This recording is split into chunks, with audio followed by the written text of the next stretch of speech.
Creo, y puedo decir que, durante todos mis años como personal de protección civil, nunca me había encontrado con algo tan desagradable y nauseabundo durante una de mis jornadas. Sé que eso es decir mucho cuando, en protección civil, todos nos podremos encontrar con casos aún más desgarradores, al menos emocionalmente. Familias destrozadas, enormes edificios con cientos de muertos, y muy probablemente lo más desolador, ver a pequeños que de un momento a otro se quedaron sin familia, por un accidente, por mala praxis y siniestros. Era desagradable intentar pensar en todo ello, mientras intentabas salvarlos. No obstante, una labor como esta se vuelve noble cuando tienes que encargarte de salvar vidas o ayudar a que las existentes prevalezcan. Es algo parecido a un arma de doble filo. No se puede tener todo, aunque tampoco se puede tener nada. Es extraño explicarlo. Siempre parece que en un instante me levanta los ánimos y después me destroza. Es cruel, aunque balanceado.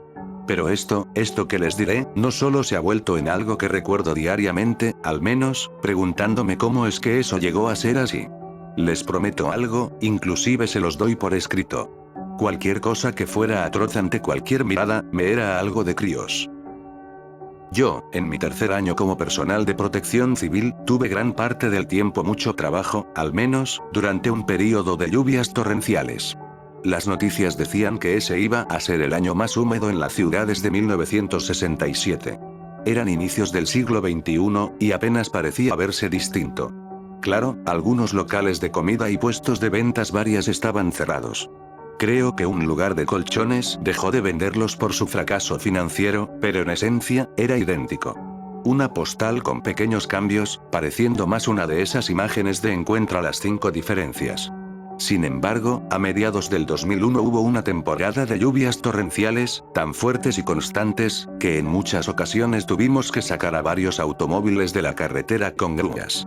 Las mismas calles parecían ríos con extensos mares, ondulando mientras la lluvia hacía más y más alto el nivel del agua. Las alcantarillas y rejillas del drenaje no eran suficiente. Inclusive los mismos llegaban a ser tapados, cosa que, si antes te ayudaba a guiarte o evitar caer en un hueco, con las lluvias no se podía detectar. Muchas veces, por desgracia, tuvimos que sacar personas a casi morir del drenaje, pues estas se habían ido por huecos. Varias pudieron sobrevivir, y otras solamente eran cadáveres. Me daba mucho miedo tener que estar en inundaciones. Prefería cerrar locales de gente negligente, pelearme con personas que no querían quitarse del camino, que estar en inundaciones.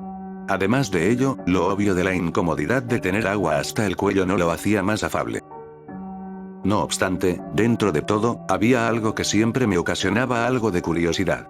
En muchas ocasiones, cuando estábamos en esos incidentes, personas no aparecían, o no eran encontradas. No sabía con qué cara ver a los familiares que, de una manera u otra perdieron seres queridos. Recuerdo mucho a una niña a la cual su madre estaba buscando.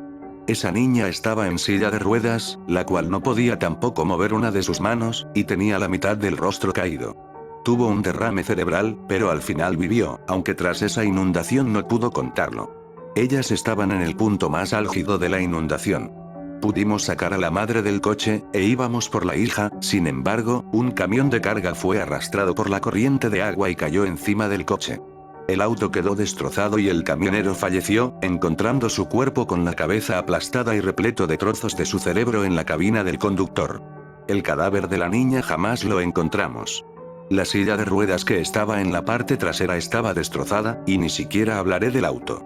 La madre nos amenazó de muerte, y nos odió por no poder salvarla a ella, o salvarla a ella en lugar de su hija. Era algo deprimente ver a una madre destrozada por perder a su hija, pero no podíamos hacer mucho, en realidad. Durante esa época de inundaciones, me sentía algo triste por todo lo que ocurría. Era, por así decirlo, algo que no me daba felicidad. Creo que a nadie. No obstante, me alegra decir que mis tristezas y la melancolía que me podía perseguir solo estaba arraigada a esa emoción, y no a algo más profuso, algo más desolador, mórbido e inclusive perturbador. La última jornada de aquella temporada fue en finales del año 2001, casi por diciembre. Todo era un frío atroz y de paso, gran parte de las familias estaban atascadas en el embotellamiento de la calle principal, no obstante, el nivel del agua no estaba tan alto. Esto era lo que lo hacía un poco más afable. Cuando se bajó por completo, todos pudieron moverse, excepto uno de los autos. Era uno azul y dentro estaba un hombre calvo con gafas. Él mismo parecía asustado. Nos acercamos con calma y tratamos de escucharlo. El señor, que era papá, estaba pasando por un ataque de pánico. Este mismo nos dijo que su hija, quien había salido para ver el nivel del mar, y una corriente se la había llevado. Dice que tiene miedo de pensar que hubiera muerto, ya que no la había visto. No quería que se repitiera lo que pasó con la niña en silla de ruedas. Mi colega, quien había tomado un curso en manejo de pánico y primeros auxilios psicológicos, se encargó de aquello. Yo, por el contrario, fui a hacerme cargo del trabajo sucio. Antes que nada, esperamos que se tranquilizara y nos diera una descripción de su hija. Era blanca, cabello rubio, ojos verdes y tenía una marca de cirugía en su labio superior. Tenía labio leporino. Con ello, y el hecho de que nos dijera que estaba enferma por anorexia, me hizo más sencilla la tarea para buscar. Entonces el viaje comenzó, por el drenaje. No puedo decir que fue algo sencillo al comienzo, ni tampoco que era agradable.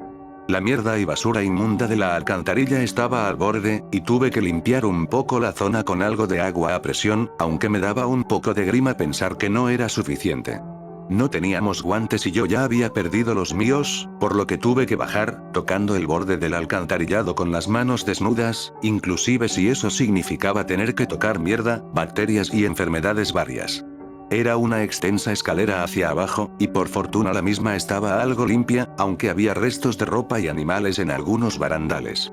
Finalmente llegué al final, tocando el suelo con mis botas, teniendo el agua casi por mis rodillas. Tenía miedo de pensar que esto se pudiera repetir de nueva cuenta. Las arcadas comenzaron a presentarse por oler la putrefacción del sistema de drenaje, y de lo que hubiera muerto ahí. Debía ser fuerte, por esa chica.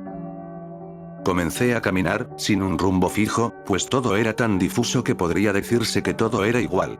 Las paredes corroídas por la putridez de las cloacas no me daban buena espina, en especial por esa marea que iba y venía, como una brea de inmundicia. Era como estar en lodo, más fétido, con más textura y con enfermedades posibles. Seguí mi paso por donde la marea iba llevando. Me temía que dentro de la brea estuviera aquella chica, sin embargo, si eso fuera posible, también habría algo emergente. A pesar de la densidad de la brea, la misma apenas se había formado, y no era tan alta como para mantener oculto a un cadáver o un cuerpo. Seguí mis pasos en dirección de la brea, la cual se dirigía a una zona que recordaba muy bien. La entrada a la alcantarilla en dirección contraria, junto a un terreno baldío. Me pude dar cuenta por la dirección, que iba en descenso, pues el terreno baldío era un lugar en donde caía toda el agua de las lluvias. Ese lugar lo recuerdo por ser un lodazal. Seguí mi camino, en cada momento, desde que bajé, gritando por si alguien se encontraba ahí, esperando que alguien me respondiera. Entonces, cuando doblé hacia abajo para ir de camino hacia donde se encontraba el terreno, algo extraño sucedió. Quizá estaba alucinando, pero recuerdo bien haber escuchado cómo es que alguien estaba vomitando. Esto continuó hasta que pasó a gemidos de dolor, y culminó con la caída de algo, como una cubetada de agua. Caminé despacio para no espantar a la persona que se encontrara ahí. Temía que la hija de aquel señor estuviera enferma y tuviéramos que hospitalizarla. Evidente que eso pasaba, sin embargo, para mi desgracia, cuando seguí aquel ruido, me encontré con algo que no podría definir qué es lo que era. No sé por dónde empezar. Sus piernas estaban muy redondas, obesas, como si fueran a reventar en algún momento. El cuerpo de abajo para arriba estaba repleto de cicatrices, estrías, ya que la piel estaba siendo estirada. La barriga estaba expuesta con mugre y el ombligo pareció haber salido por la fuerza que impulsó lo que hubiera poseído eso. Los brazos igualmente obsesos y del pecho para arriba todo era igual, sin embargo, el rostro, Dios mío el rostro. No sé de qué forma describirlo. Los ojos estaban amarillentos, repletos de lo que era un líquido mugriento, siendo parecidos a los globos. Era repugnante por donde se le viera. No sabía de qué forma actuar. Intenté hablar con aquella cosa, no obstante, mi susto pudo antes que mi voz y quien me vio, que era esa cosa, que no sabía si era hombre o mujer, caminó lentamente hacia mí, como si le costara moverse. Levantó su mano, como si me quisiera agarrar, pero antes de que pudiera hacer algo, tropezó o el peso rompió una de sus piernas y cayó concreto del drenaje. Y uno pensaría, solo se cayó y se quedó ahí. No, me hubiera encantado que fuera eso. Las venas de su cuerpo comenzaron a hincharse cuando comenzó a caer y tan pronto como el impacto se produjo, la piel se desgarró y todo lo que había adentro, como si fuera agua solamente, salió brotando. Los órganos y la sangre eran como una sopa, con todo entremezclado y con algunos grumos que en algún momento fueron órganos, siendo arrastrados por el agua rojiza sanguinolenta. La piel era tan suave y delgada como una capa de piel, y si había un esqueleto adentro, no podía decirse si es que era un esqueleto. Estaba con los huesos de las piernas y parte del brazo derretidos. No les miento que quería vomitar en aquel momento por lo que había visto. Esto solo fue el comienzo. Al continuar con mi camino, noté varios cuerpos que emergían, aunque varios de ellos estaban completamente destrozados. Las cosas comenzaron a escalar a niveles inimaginables. El viento que estaba dentro del drenaje se hizo más pesado y la esencia ferrosa de la sangre pútrida hacía más infumable el aire. De pronto, por debajo de los cadáveres que se encontraban ahí, una masa inflada emergió, como si fuera un globo pequeño, y lentamente se hacía más y más grande. El cuerpo era reconocible a la vista, y las descripciones eran las que yo me temía que fueran. El cuerpo pareció rasgarse más por la falta de peso y cuerpo. Su rostro se veía maltratado, su cabello y piel pálida eran solo un adorno de lo que antes pudo ser, y las estrías solo lograban secretar un poco del líquido que había dentro de esa cosa. No sabía qué hacer, ni siquiera puedo decir qué estaba ocurriendo. Más de esas cosas se estaban levantando de los cadáveres, hasta que me di cuenta de algo. La corriente continuaba con un ritmo acelerado, hacia donde ellos se encontraban, pero lo extraño es que tras ellos había una contracorriente. Y además, también había cadáveres inflándose poco a poco. Sin embargo, ¿qué era lo que los mantenía vivos? ¿O era mi propio temor el que transformaba a los muertos en gente vivas? No sabía qué hacer y lo único que pude pensar fue en escapar de ahí. La corriente en camino hacia donde yo había entrado me empujaba hacia atrás, hacia aquellas cosas, y si bien no era alta la marea, era fuerte, como un latigazo en los pies. No pude moverme del todo a la par que intentaba quitarme de encima toda la cochambre que tenían estas cosas. Fue doloroso y también pesado, y finalmente, tras mucho trabajo, logré llegar a donde estaban las escaleras, y pude subir con complicaciones. Al estar encima del concreto de la carretera, me sentí como si hubiera estado ahogándome en el agua. Por fin podía respirar dignamente. Vi a mi colega y al señor que todavía continuaba nervioso por la situación. Les dije, mintiendo, que no había encontrado nada. Fui sincero al decir que era difícil ver abajo, aunque en realidad era difícil no por los impedimentos, sino por lo hórrido del lugar. Tuvimos que llevar al pobre señor a un lugar seguro, quien todavía llevaba consigo un vacío por no poder salvar a su hija.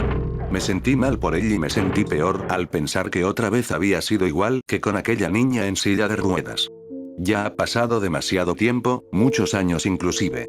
No quisiera volver a tocar los drenajes en mucho tiempo. Es una carga algo pesada para cualquiera, inclusive para mí, dentro de mis posibilidades ya siendo un veterano, no pienso tocar nada de eso. Últimamente algo extraño ha sido reportado en las noticias. No sabría con franqueza qué es, pero me causa nervios.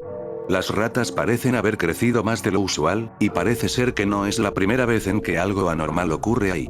Me siento aliviado de no volver a tocar el drenaje, aunque no pueda decir lo mismo de mis colegas, quienes siempre, independientemente de lo que parezca, necesitan trabajar ahí.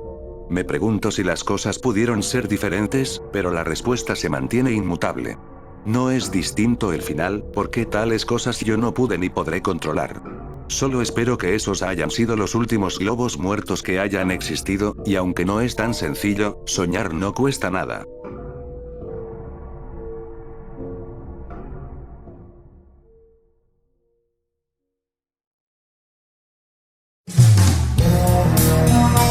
Espero mucho que hayas disfrutado el video.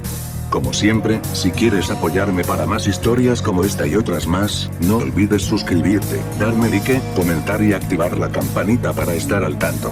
Si quieres más contenido, te dejo mis redes en la descripción.